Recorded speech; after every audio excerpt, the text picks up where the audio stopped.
My dear students, Dr. James Taylor Kent രചിച്ച lectures on homoeopathic മെറ്റീരിയ മെഡിക്ക എന്ന പുസ്തകത്തെ ആധാരമാക്കിയുള്ള ഈ പ്രോഗ്രാമിലേക്ക് നിങ്ങൾക്കേവർക്കും വീണ്ടും സ്വാഗതം.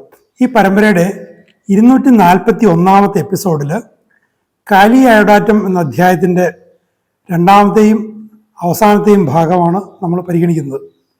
കാലി അയോഡാറ്റത്തിൻ്റെ ചില സുപ്രധാന ലക്ഷണങ്ങളോടൊപ്പം തന്നെ അതിനേക്കാൾ പ്രധാനപ്പെട്ട ചില കമ്പാരിസൺസ്, റസ്റ്റോക്സുമായിട്ടുള്ള കമ്പാരിസൺ. പലപ്പോഴും റസ്റ്റോക്സ് കൊടുക്കാൻ പ്രേരിതരാകുന്ന ചില സാഹചര്യങ്ങളിൽ എന്തുകൊണ്ട് അത് യോജിക്കില്ല എന്ന് കെന്റ് ഇവിടെ വിശദീകരിക്കുന്നുണ്ട്. അതുപോലെ മറ്റു പല ഔഷധങ്ങളുമായിട്ടും ഹെപ്പാർ സൾഫർ, കാർബോവെജ്, ലൈക്കപ്പോഡിയം തുടങ്ങി പല ഔഷധങ്ങളുമായിട്ടുള്ള വളരെ ശ്രദ്ധേയമായ കമ്പാരിസൺസ് ഈ ഭാഗത്ത് വരുന്നുണ്ട്. നമുക്കത് വിശദമായിട്ട് പരിശോധിക്കാം.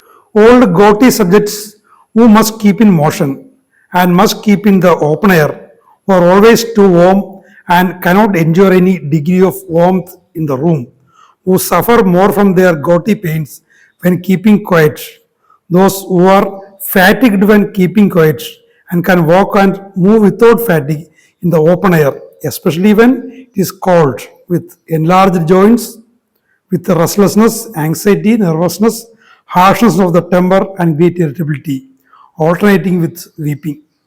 സുദീർഘമായൊരു വാചകമാണ്. വാദസംബന്ധമായ രോഗാവസ്ഥയിലുള്ളവരെ കുറിച്ചുള്ളൊരു വിശദീകരണം. വളരെ വ്യത്യസ്തമായൊരു രോഗാവസ്ഥയാണ്. സാധാരണ വാതരോഗികൾ അനുഭവിക്കുന്നതിൽ നിന്നും വ്യത്യസ്തമായൊരു അവസ്ഥ. ചൂടുകൊണ്ടും ദീർഘദൂരം നടക്കുന്നതുകൊണ്ടും ഒരു പ്രയാസമില്ല. നമ്മൾ നേരത്തെ കാലി കാർബോണിക്കത്തിൽ വാതരോഗത്തിന് ചില അവസ്ഥകളിൽ അത് കൊടുക്കുന്നതിൽ അപകടത്തെക്കുറിച്ച് കെന്റ് പറയുന്നത് നമ്മൾ കേട്ടു. അവിടെ കാലി അയോഡാറ്റം ഉപയോഗിക്കാം അദ്ദേഹം പറയുന്നുണ്ട്. അപ്പം അതുമായിട്ട് ഇത് വേണം ചേർത്ത് വായിക്കാൻ. ഇവിടെ നോക്കുക, മസ്റ്റ് കീപ്പ് ഇൻ മോഷൻ, എപ്പോഴും ചലിച്ചുകൊണ്ടിരിക്കണം. Must keep the open air, എപ്പോഴും തുറന്ന വായുവിലായിരിക്കണം. ഓൾവേസ് ടു വോം, എപ്പോഴും ചൂടായിരിക്കണം. പക്ഷെ അവർക്ക് ഒരു മുറിയുടെ അകത്തുള്ള ചൂടിനെ ഒട്ടും തന്നെ താങ്ങി നിൽക്കാൻ പറ്റില്ല. അവര് വെറുതെ ഇരുന്നു കഴിഞ്ഞാൽ, ക്വയറ്റായിട്ടിരുന്നു കഴിഞ്ഞാൽ, ശാന്തമായിരുന്നു കഴിഞ്ഞാൽ അവരുടെ വാദസംബന്ധമായ വേദനകൾ വളരെ കൂടും. അവർക്കത് സഹിക്കാൻ പറ്റില്ല. കേട്ടോ, അതിനും അസാധാരണ സംഭവം. ശാന്തമായിരിക്കുമ്പോൾ അവരാകെ തളർന്നു പോകുന്നു, വല്ലാതെ തളർന്നു പോകുന്നു. ഫാറ്റിഗ് ഉണ്ടാകുന്നു, അസാധാരണമായ തളർച്ച, സമ്പൂർണ്ണമായ തളർച്ച വെറുതെ ഇരിക്കുമ്പോൾ. നമ്മൾ RT-യിലും മറ്റൊക്കെ കണ്ടതുമായിട്ട് ഇതിനെ നമ്മൾ വ്യത്യസ്തമായിട്ട് മനസ്സിലാക്കണം. RT-യിൽ ടു മച്ച് മോഷൻ അവിടെ ഫാറ്റിഗാണ്. ടു മച്ച് മോഷൻ കൊണ്ട് ആൾക്ക് വേദന വർദ്ധിക്കുകയുള്ളൂ. തുടക്കത്തിൽ വേദന, പിന്നെ വേദന കുറയുന്നു, പിന്നീട് വീണ്ടും വേദന വരുന്നു. ഇവിടെ അങ്ങനെയില്ല. ഇവിടെ വെറുതെ ഇരിക്കുമ്പോൾ അത്യധികമായ ക്ഷീണമാണ് ഉണ്ടാകുന്നത്. അതേസമയം അയാൾക്ക് ഈ ഒരു ഫാറ്റിഗ് ഇല്ലാതെ എത്ര നേരം വേണമെങ്കിലും നടക്കാൻ പറ്റും. ഇനി ഈ ഓപ്പൺ എയർ നടക്കുമ്പോൾ അത് തണുത്തിരിക്കുന്ന അവസ്ഥയിൽ, അന്തരീക്ഷം തണുത്തിരിക്കുന്ന അവസ്ഥയിലാണ് അവർക്ക് കൂടുതൽ സൗകര്യം. വലിയ ചൂട് പ്രയാസമാണ്, പക്ഷേ മുറിക്കകത്തെ വലിയ ചൂടാണ് കൂടുതൽ പ്രശ്നം. കാരണം ക്വയറ്റായിട്ടിരിക്കണം, ശാന്തമായിരിക്കണം, അനങ്ങാതിരിക്കണം. അതും ചൂടും കൂടി ചേരുമ്പോഴാണ് കൂടുതൽ പ്രശ്നം. പുറത്തു പോകുമ്പോൾ ആ ചൂട് അത്രയ്ക്ക് പ്രശ്നമല്ല, എങ്കിലും തണുത്ത ഒരവസ്ഥയാണ് അയാൾക്ക് കൂടുതൽ ഹിതകരമായിട്ടുള്ളത്. വിത്ത് എൻലാർജ്ഡ് ജോയിൻറ്റ്സ്, ഈ സന്ധികളിലിങ്ങനെ നീർവന്ന് വിങ്ങിരിക്കുന്ന അവസ്ഥയിൽ. വിത്ത് റെസ്റ്റ്ലെസ്നെസ്, അസ്വസ്ഥതയുണ്ട്, ഉത്കണ്ഠയുണ്ട്, നെർവസ്നെസ് ഉണ്ട്, വല്ലാതെ രൂക്ഷമായ ഒരു സ്വഭാവത്തിലൊരു രൂക്ഷതയുണ്ട്, വല്ലാതെ ഒരു അസ്വസ്ഥയാണ്. ഇതിനിടക്ക് സങ്കടം വന്നിട്ട് ഏങ്ങിക്കരയുകയും ചെയ്യും. ഇങ്ങനത്തെ ഒരു മിക്സഡ് മൂഡുണ്ട്. ഈ സന്ധികളിലൊക്കെ വേദനയും വീക്കവും ഒക്കെ ആയിട്ട് ദീർഘനേരം യാതൊരു പ്രശ്നമില്ലാതെ നടക്കുക എന്ന് പറയുന്ന അസാധാരണ ലക്ഷണങ്ങളെ ഇത് കവർ ചെയ്യും. അതുപോലെ കാലി കാർബോണിക്കം അപകടകരമായി പ്രവർത്തിക്കുന്ന ചില സാഹചര്യങ്ങളിലും കാലി അയോഡാറ്റം കൊടുക്കാം. This relief from motion will make the routinist give rest in many instances. റുട്ടീനിസ്റ്റ് ഒറ്റ ലക്ഷണം നോക്കി അതിനെ വിശദമായിട്ട് പരിശോധിക്കാതെ രോഗിയിൽ നിന്നും ആ ലക്ഷണത്തിൻ്റെ വിശദാംശങ്ങൾ, അതിൻ്റെ ചരിത്രം നേരത്തെ ഒരിക്കലും കെന്റ് പറഞ്ഞു കൊടുക്കുന്നുണ്ട്. അതിൻ്റെ ആരംഭവും പരിണാമവും വളരെ പ്രധാനപ്പെട്ടതാണ്. വ്യത്യസ്തമായ സാഹചര്യങ്ങൾ ആരംഭിച്ച് പരിണമിച്ച് ഒരു സമാന സ്ഥിതിയിൽ വന്ന രണ്ട് രോഗികളുടെ കാര്യത്തിൽ രണ്ടിലും ഒരുപക്ഷെ വ്യത്യസ്ത ഔഷധങ്ങളാകാം. രോഗിയുടെ രോഗാവസ്ഥയുടെ അല്ലെങ്കിൽ ആ ഒരു പർട്ടിക്കുലർ ലക്ഷണത്തിൻ്റെ ആരംഭ പരിണാമങ്ങളും പ്രധാനമാണ്. ഇവിടെ മോഷൻ, ജെന്റിൽ മോഷൻ അമീലറേഷൻ എന്ന് പറയുമ്പോൾ അതിൻ്റെ പിന്നീടുള്ള പരിണാമം റസ്റ്റോക്സിൽ എങ്ങനെ, കാലിയൈഡാറ്റത്തിൽ എങ്ങനെ, ആ വ്യത്യാസം മനസ്സിലാക്കിയിരിക്കണം. അത് മനസ്സിലാകാതെ നടക്കുമ്പോൾ മെച്ചമുണ്ട്, ആശ്വാസമുണ്ട്, ഭേദമുണ്ട് എന്ന് കേൾക്കുമ്പോൾ തന്നെ റസ്റ്റോക്സ് കൊടുക്കുന്നവർ ഇവിടെ പരാജയപ്പെടും. But Rhus would have no relation to the case what ever.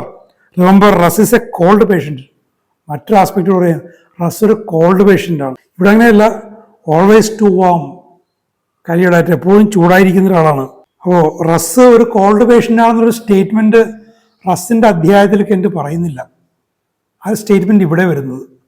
അപ്പോൾ ഞാൻ പലപ്പോഴും പറഞ്ഞിട്ടുള്ള പോലെ പല ഔഷധങ്ങളെക്കുറിച്ചുള്ള നിർണായകമായ സൂചനകൾ മറ്റ് ഔഷധങ്ങളെക്കുറിച്ചുള്ള ലെക്ചേഴ്സിലായിരിക്കും കെൻറ്റ് പറയുക. അപ്പോൾ അത് നമ്മൾ ആ അധ്യായത്തിൽ കൊണ്ടുപോയി എഴുതി വെക്കണം, ഇത്തരം കാര്യങ്ങൾ. Who is always shivering and wants to be by the fire. കേട്ടോ, റെസ്പിറേഷനെ കുറിച്ചാണ് പറയുന്നത്. എപ്പോഴും വിറച്ചുകൊണ്ടിരിക്കും, അയാൾക്ക് തീയുടെ അടുത്തിരിക്കണം, എപ്പോഴും ചൂട് വേണം, റെസ്പിറേഷൻ എപ്പോഴും ചൂട് വേണം. Whose complaints are ameliorate by the heat. ചൂടുകൊണ്ട് അയാളുടെ ലക്ഷണങ്ങൾക്ക് ശമനം വരികയാണ്. He's ameliorate in a warm room and becomes fatigued from motion.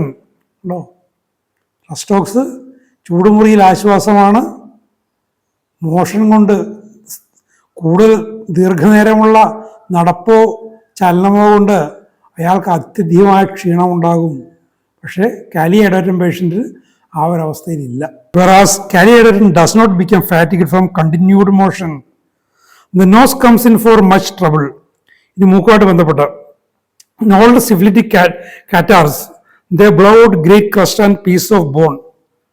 ഈ പഴകിയ കഫസംബന്ധമായ അവസ്ഥകളിൽ പൊറ്റ പിടിച്ചത് മാത്രമല്ല, അസ്ഥിയുടെ കഷ്ണങ്ങൾ പോലും ചീറ്റം പോകും, അസ്ഥി ദ്രവിച്ചു പോയി.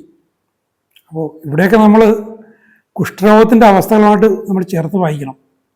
കുഷ്ഠം, ലെപ്രസി എന്ന് പറയുന്നൊരു ആ റൂബ്രിക്കും നോക്കി നടന്നിട്ട് കാര്യമില്ല. ഒരു കുഷ്ഠരോഗിയിൽ കാണുന്ന അവസ്ഥകൾ, അസ്ഥികൾ ദ്രവിച്ചു പോകുന്ന അവസ്ഥകൾ. വിക്ടീരിയ മെഡിക്കയിൽ ഇത്തരം ലക്ഷണങ്ങൾ വായിക്കുമ്പോഴൊക്കെ ഞാൻ പലപ്പോഴും പറഞ്ഞിട്ടുള്ള എറണാകുളം കളമശ്ശേരിയിലെ ആ സന്യാസിയുടെ ഹോമിയോപ്പതിക് ആശ്രമത്തെക്കുറിച്ച് ഓർമ്മ വരും. അദ്ദേഹം തെരുവിലലയുന്ന മനോരോഗികളെയും കുഷ്ഠരോഗികളെയുമാണ് കൊണ്ടുവന്ന് ആശ്രമത്തിൽ താമസിപ്പിച്ച് ഹോമിയോപ്പതി ചികിത്സയിലൂടെ സുഖപ്പെടുത്തിയിട്ടുള്ളത്. സിഫിലിസ് ഒസീന, മൂക്കിൽ പൊറ്റ വരുന്നൊരവസ്ഥ സിഫിലിസുമായിട്ട് ബന്ധപ്പെട്ട്.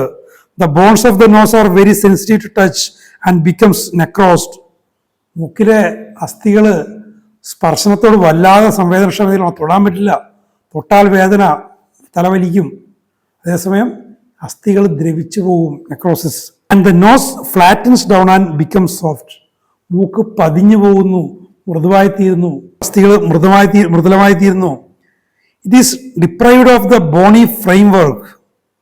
മൂക്കിന് അതിൻ്റെ രൂപത്തിൽ നിൽക്കുന്ന ആ ഒരു അസ്ഥി കൊണ്ടുള്ള ആ ഒരു ഘടനയെ അത് തകർത്ത് കളയുന്നു, ആ ഷേപ്പ് പോകുന്നു. Settles down flat giving only the red tip. ആ ഒരു ചുവന്ന അഗ്രം മാത്രമേ കാണുകയുള്ളൂ. ചുവന്നെന്ന് പറയുന്നത് ആ ഒരു യൂറോപ്യൻ കോംപ്ലക്ഷൻ വെച്ചുകൊണ്ട് പറയുന്ന, നമ്മളിവിടെ റെഡിഷ്നസ് ബ്രൗൺ പീപ്പിളിലത് കാണുന്നില്ല. Extreme pain at the root of the nose like Hepar. മൂക്കിൻ്റെ വേര്, മൂക്കിൻ്റെ അറ്റം അവിടെ വല്ലാതെ വേദന, എങ്ങനെ ഹെപ്പാറിനെ പോലെ. Thick yellowish green copious discharge from the nose. കട്ടിയുള്ള മഞ്ഞയും പച്ചയും കലർന്ന കഫം ധാരാളമായി വരുന്നു. Every change of the weather brings on catarrhal states. കാലാവസ്ഥയിലുണ്ടാകുന്ന ഓരോ മാറ്റവും, ചൂട് തണുപ്പാകുന്നതും തണുപ്പ് ചൂടാകുന്നതും ഹ്യൂമിഡാകുന്നതും റെയിനി സീസൺ ആകുന്നതുമൊക്കെ ഏത് മാറ്റവും ഈ ഒരവസ്ഥ കൊണ്ടുവരുന്നു. He's constantly taking cold. സുസ്ഥിരമായി തണുപ്പ് അടിച്ചുകൊണ്ടിരിക്കുന്നു, തണുപ്പ് എപ്പോൾ വന്നാലും അയാളെ ബാധിക്കും. സ്നീസിങ് കണ്ടിന്യൂസ്ലി, തുടർച്ചയായിട്ട് തുമ്മിക്കൊണ്ടിരിക്കുന്നു. Copious watery discharge from the nose. മൂക്കിൽ നിന്ന് വെള്ളം പോലുള്ള ഡിസ്ചാർജ് കൊണ്ട്. എസ്കോറിയിരിക്കുന്ന പാസേജ്, അത് പോകുന്ന ഭാഗങ്ങളിലൊക്കെ തൊലി ദ്രവിച്ചു പോകും. And causing burning in the nose. മൂക്കിൻ്റെ അവിടെ പൊള്ളലുണ്ടാവും. നമ്മൾ നേരത്തെയും ചില ഔഷധങ്ങൾ ഇത് കണ്ടിട്ടുണ്ട്. അപ്പോൾ അതൊക്കെ മൂക്കിൽ നിന്നുള്ള ഒലിപ്പുകൊണ്ട് തൊലി ദ്രവിച്ചു പോകുന്നത് നമുക്ക് കാണുമ്പോൾ അത് ഇന്ന ഔഷധമായിരിക്കും എന്നുള്ള ഒരു മുൻവിധി പാടില്ല, പലതിലും ഉണ്ടാകും. This coryza is aggravated in open air. ഈ കൊറൈസ തുറന്ന വായിൽ വർദ്ധിക്കും. അപ്പോൾ വാദവും ഈ ജലദോഷമൊക്കെ ഉള്ള ഒരാൾ തുറന്ന വായിൽ നടക്കുമ്പോൾ അയാളുടെ വേദന ശമിക്കുന്നതോടൊപ്പം തന്നെ അയാളുടെ തുമ്മലും ചീറ്റലും ഈ മൂക്കൊലിപ്പും ഒക്കെ വർദ്ധിക്കുകയും ചെയ്യുമെന്ന് മനസ്സിലാക്കിക്കോളാം. But all the rest of the patient is ameliorate in the open air. നമ്മൾ കണ്ട പോലെ ഈ മൂക്കൊലിപ്പ് ഒഴികെ ബാക്കി എല്ലാ കാര്യങ്ങളും കാലിയഡാറ്റൻ രോഗിയുടെ ബാക്കി എല്ലാ വിഷയങ്ങളും തുറന്ന വായുവിൽ നടക്കുമ്പോൾ ശമിക്കുകയാണ് ചെയ്യുന്നത്, മൂക്കൊലിപ്പ് ഒഴികെ. Consequently when a patient has two such conditions that operate against each other he suffers much. അപ്പോൾ പരസ്പര വിരുദ്ധമായിട്ട് പ്രവർത്തിക്കുന്ന രണ്ട് ലക്ഷണങ്ങളുള്ള രോഗികളിലൊക്കെ അയാൾക്ക് വലിയ ബുദ്ധിമുട്ടുണ്ടാകും. ഒന്നിന് ശമനം ഉണ്ടാകുമ്പോൾ മറ്റേത് വർദ്ധിക്കും, മറ്റേത് ശമിക്കുമ്പോൾ ആദ്യത്തേത് വർദ്ധിക്കും. Because he cannot find quarters for relief. സമാശ്വാസത്തിൻ്റെ ഇടങ്ങൾ കണ്ടെത്താൻ അയാൾക്ക് സാധിക്കുകയില്ല. In a warm room his nasal catarrh or his coryza is ameliorated, but in the open air he feels ameliorated as the rest of his complaints. ഇനി കൊട്ടേഷനാണ്. Repeated attacks of violent acrid coryza from the least cold. വളരെ നേരത്തെ തണുപ്പടിച്ചാൽ മതി, വളരെ രൂക്ഷമായിട്ടുള്ള കൊറൈസ ജലദോഷം അയാളുണ്ടാകുന്നു, ആവർത്തിച്ചുണ്ടാകുന്നു. ഇത് coryza the frontal sinus become involve. മുൻപിലുള്ള മുഖത്തിന്റെ മുൻഭാഗത്തുള്ള സൈനസസ് ആണ് അവിടെ ഇൻവോൾവ് ആവുന്നത്. And there is great pain through the forehead. അതുകൊണ്ട് ആ ഭാഗത്ത്, നെറ്റിയുടെ ഭാഗത്ത് വല്ലാത്ത വേദന ഉണ്ടാകുന്നു. പെയിൻ ഇൻ ദ ഐസ്, കണ്ണിന്റെ ഭാഗത്ത് വേദന ഉണ്ടാകുന്നു. Pain through the cheek bone, ഈ കവളിലിന്റെ ഭാഗത്ത് വേദന ഉണ്ടാകുന്നു. ആദ്യത്തെ ഡോസ് സൾഫർ കഴിക്കുന്നവരെ വർഷങ്ങളോളം ഞാനൊക്കെ അനുഭവിച്ചിരുന്ന ഒരു വേദനയാണത്.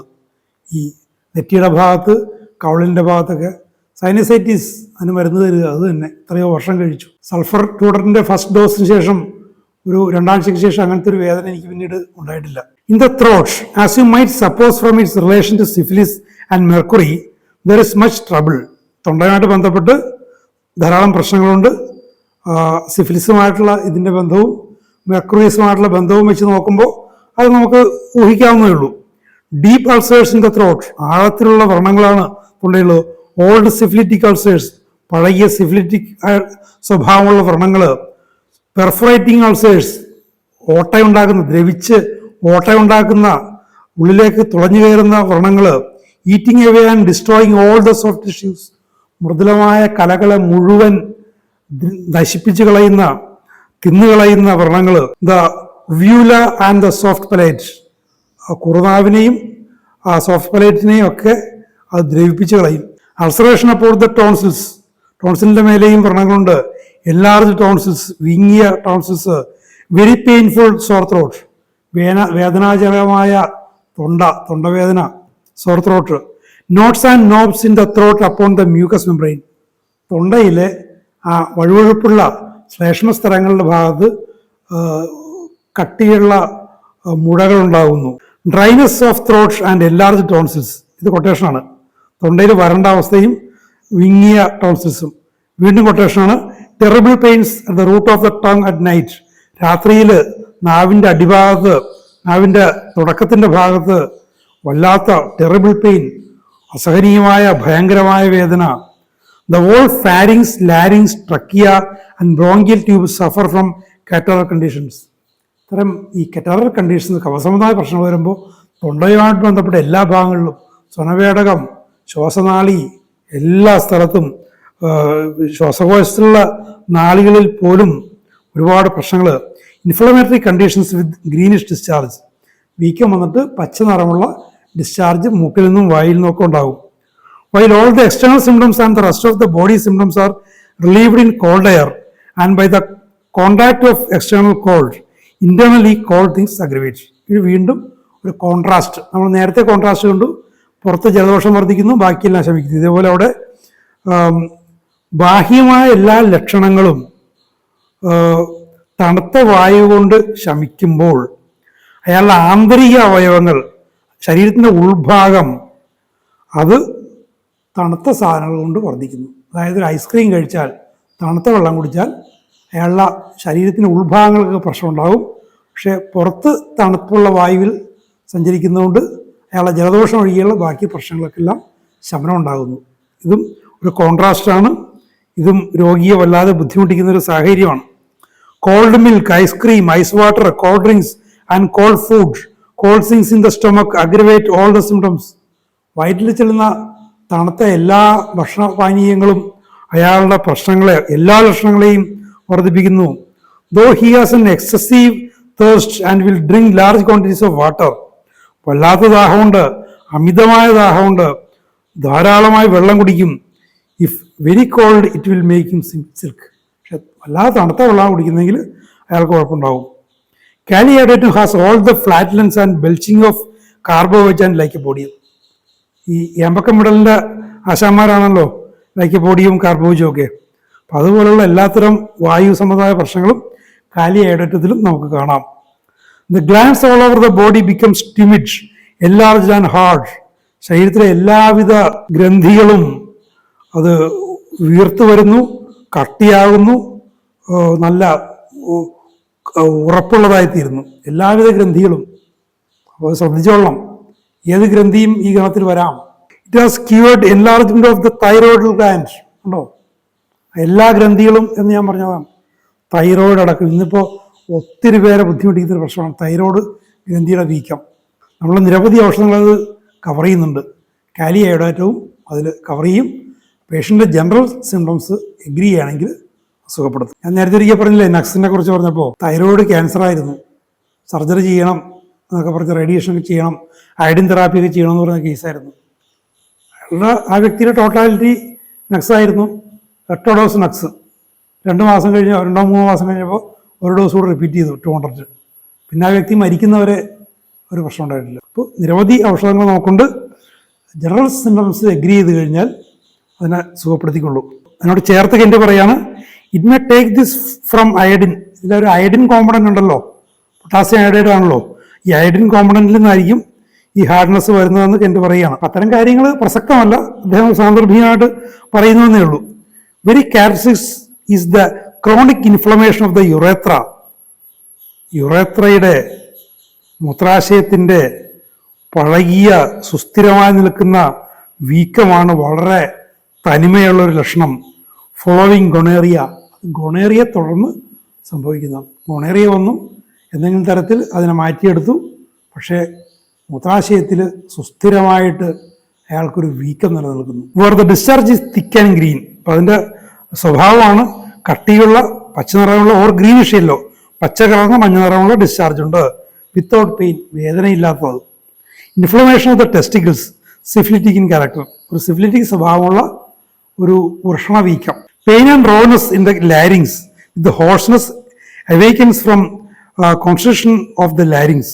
അപ്പം ലാരിങ്സിൽ ഒരു ഇടുങ്ങിയ അവസ്ഥ, അതുകൊണ്ട് ആള് ഉറക്കത്തിൽ നിന്ന് ഉണരും. അവിടെ ആകെ ഒരു കിരികിരിപ്പ് എന്നൊക്കെ പറയില്ലേ, ഒരു സെൻസിറ്റീവ് ആയിട്ടുള്ള അവസ്ഥ, റോനസ്, തൊലിയൊക്കെ പോയ അവസ്ഥ, ഹോഴ്സ്നെസ്, ശബ്ദം ഒക്കെ മാറും, പരിവർത്ത ശബ്ദമാവും. It is very useful in phthisis of the larynx. ലാരിങ്സിലുണ്ടാകുന്ന ക്ഷയരോഗത്തിൻ്റെ അവസ്ഥയെ ഇത് വളരെയധികം ഉപകരിക്കും. Cough from constant irritation the larynx. ലാരിങ്സിൽ സ്ഥിരമായിട്ട് നിൽക്കുന്ന ആ ഒരു ചൊറിച്ചിൽ, അസ്വസ്ഥത ഉണ്ടാകുന്ന ചുമ. Dry hawking cough, hoarse cough with copious greenish expectation. വരണ്ട ചുമ, പച്ച നിറമുള്ള കഫം വരുന്ന ചുമ, വല്ലാതെ തൊണ്ടയിൽ വല്ലാതെ പരുപരുത്ത അനുഭവം ഉണ്ടാക്കുന്നൊരവസ്ഥ. കാറ്റാറൽ തൈസിസ് വിത്ത് തിക്ക് കോപ്പിയസ് ഗ്രീനിഷ് എക്സ്പെക്ടേഷൻ. കട്ടിയുള്ള അമിതമായ പച്ച നിറത്തിലുള്ള കഫം വരുന്ന കാറ്റാറൽ തൈസിസ്, ക്ഷയരോഗത്തിൻ്റെ അവസ്ഥ, കഫസംബന്ധമായ അവസ്ഥ. പ്ലൂരിറ്റിക് എഫ്യൂഷൻ, ശ്വാസകോശത്തിൻ്റെ സ്ഥലത്തിൻ്റെ ഉള്ളിലുണ്ടാകുന്ന നീർക്കെട്ട്, വെള്ളം കെട്ടി നിൽക്കുന്നു. ഫ്ലട്ടറിങ് ഓഫ് ദ ഹാർട്ട്, ഹൃദയത്തിൻ്റെ വല്ലാത്ത മിടിപ്പ്.